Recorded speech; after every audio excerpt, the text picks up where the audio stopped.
tole lekcijo dodajam z nekaj popotnicami, ker vem, tako kot sem že omenila, da se na poti kreiranja spletnih tečajev lahko zgodijo različne stvari. Tako kot sem že rekla, lahko pade po domače rečeno malo ketna dol, lahko se ti v kakšnem momentu zazdi, da je res še ful dolga pot do konca.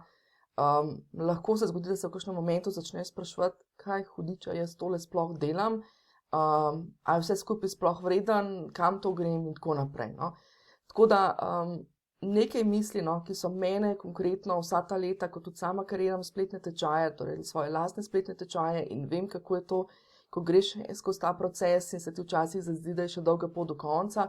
Skratka, nekaj takih globokih misli, no, ki so mene držale oziroma ki mene držijo, kadar kreiram tečaj, konkretno tudi tega, ki ga pravkar gledaš. Zdaj, eno nalogico si že imel za sabo, to je bilo, da si napišeš listek zakaj, to se pravi, zakaj, kaj je tista motivacija, ki te drži po koncu, kaj je tisti razlog, zaradi česar si se pravzaprav lotil kreiranja spletnega tečaja, torej tisti zakaj, kaj ti prinaša ta spletni tečaj v tvoj biznis ali pa v tvoje življenje, no, skratka, ena taka stvar, da si jo zabeležeš in jo imaš pred sabo, pred očmi, tako da, če še nisi napisal listka, je zdaj idealen čas, da ustaviš tale video, razmisliš in napišeš svoj listek in ga prilepaš nekam na eno vidno mesto. Drugače pa ena misel, no, ki mene res vedno drži, bom rekla po koncu, kadar, ko kreiram spletne tečaje, ker, kot smo rekli, zna biti to kar en dolgotrajen proces, preden vidiš, bom rekla, končni izdelek, no.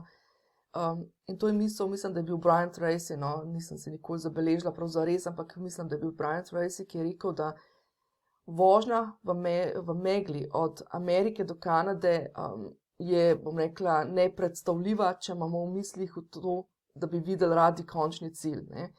Če pa vedno delamo samo 2 koraka, skratka, vedno je dovolj samo to, da vidimo v megli 2 metra ali pa 3 metre naprej. Ne.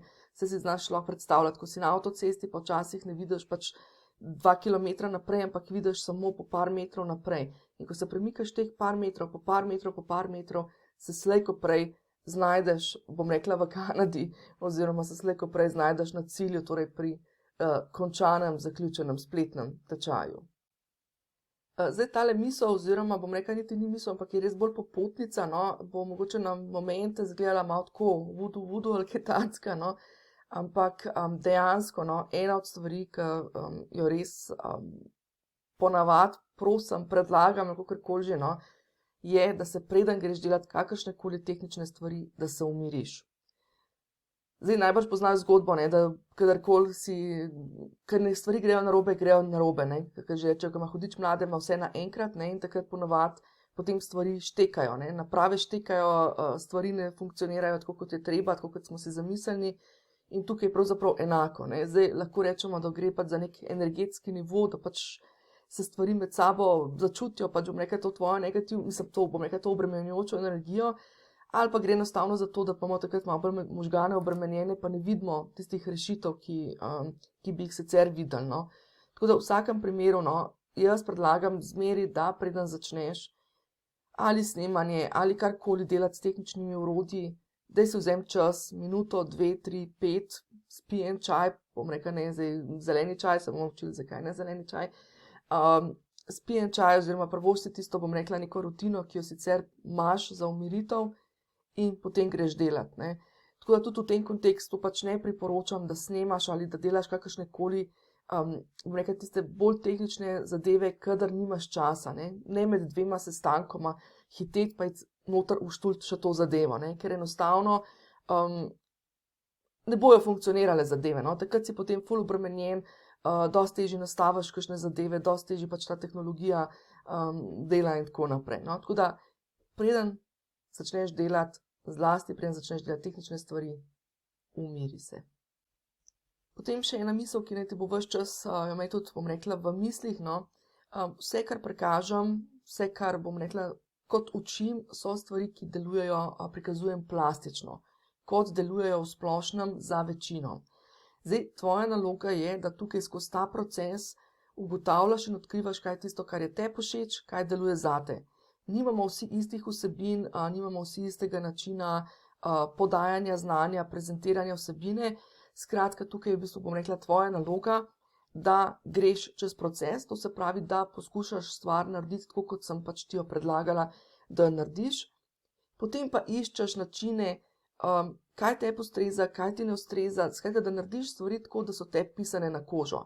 Skratka, to, kar jaz rečem, ni zdravo zagotovo, bi se rekel, ne. Skratka, ni vklesano v kamen, to so tvoje, to so neka vodila, ti pa iščeš, stvari, ki ustrezajo tebi, ne. Tako da ugotavljaš, kaj ti po domače reče sede in kaj ne.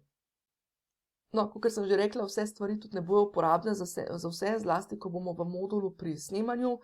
En tak primer je recimo vsebina, kjer nekaj demonstriramo, ne, tukaj sem dala za primer roke oziroma delo z glino.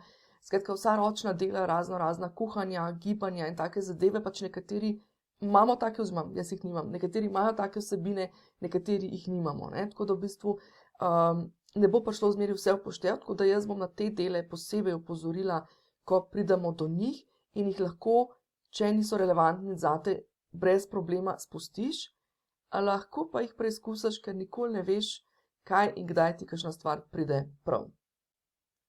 Potem še ena popotnica v zvezi s tehnologijo oziroma tehničnimi zadevami. Zapomni se to, da sprememba je edina stalnica. Skratka, to pomeni, pač orodja se spreminjajo, tehnologija se spreminja, tako da tukaj bi te pozvala, da ne uči se iskati gumbe, ampak skušaj usvojiti koncepte. Zdaj primer, ko bomo urejali, ne, to je pač ena prvih stvari, ko gremo urejati, je, da se učimo, kako porezati posnetek, ne, začetek, konc, pač tiste neproduktivne dele, ne. Zdaj, za ta del v bistvu ni potrebno, da znaš pritisniti gumb ali pa da točno veš. Potreben je razumeti koncept, kaj pomeni odrezati video, kaj pomeni to pač se postaviti na časovnici in porezati video, zdaj v tem momentu to ni pomemben. Iskati gumb, ne, je pa tista varianta, ki jo pa potem poiščeš v svojem urejevalniku. Zdaj jaz sicer predlagam, da delaš z istim urejevalnikom in snemalnikom in orodjem, pač da celoten proces delaš v Screenpalu, zato ker pač je to, bom rekla, orodje, ki bom rekla neke vrste standard v e-learningu postaja. Vsekakor pa isti princip, to se pravi princip rezanja, boš, ko ga enkrat usvojiš, lahko naredil tudi v kateremkoli drugem orodju, skratka, ko boš enkrat usvojil koncept. Tako da ne iskati oziroma ne se zdaj po domače piflati, zdaj moramo pa tisniti gumb cut, pa tukaj se moram postaviti pa tako naprej, ampak skušaj usvojiti koncept, torej skušaj razumeti princip dela, način delovanja neke funkcionalnosti. Zdaj načeloma, ko bojo večje spremembe v funkcionalnosti tega orodja Screenpal, jaz jih sicer trenutno ne pričakujem, ker v času, ko snemam tale spletni tečaj, je orodje ravno prenovljeno, preimenovano na novo, skratka rebrandano in jaz upam, da bo pač držalo nekaj časa.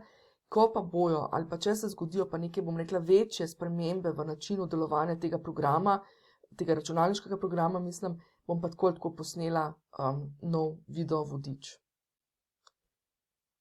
Tole je tudi ena misel, ki mene ponavadi drži po koncu, ne, skratka, večkrat, ko nekaj delamo, večkrat, ko, bom rekla, isti proces preizkušamo, bolj postane lahkoten.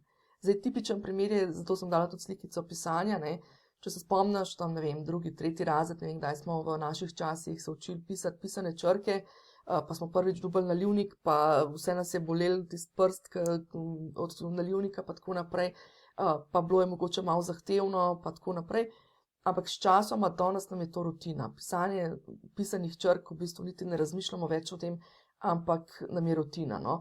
Tako da enako je tudi z vsemi in tehničnimi zadevami in celotnim procesom kreiranja spletnega tečaja in raznoraznimi drugimi zadevami povezani z kreiranjem spletnih tečajev. Skratka, večkrat, ko isto stvar delamo, bolj, bom rekla, najdemo tisto, o čemer smo prej govorili, da najdemo način, ki nam ustreza, to se pravi, da najdemo načine, kako stvar deluje najbolj učinkovito za nas, hkrati pa v bistvu stvari postajajo čim bolj rutinske, no, in so potem tudi, bom rekla, dosti bolj enostavne, kakor pa ko delaš to prvič in je vse novo in zahtevno in tako naprej.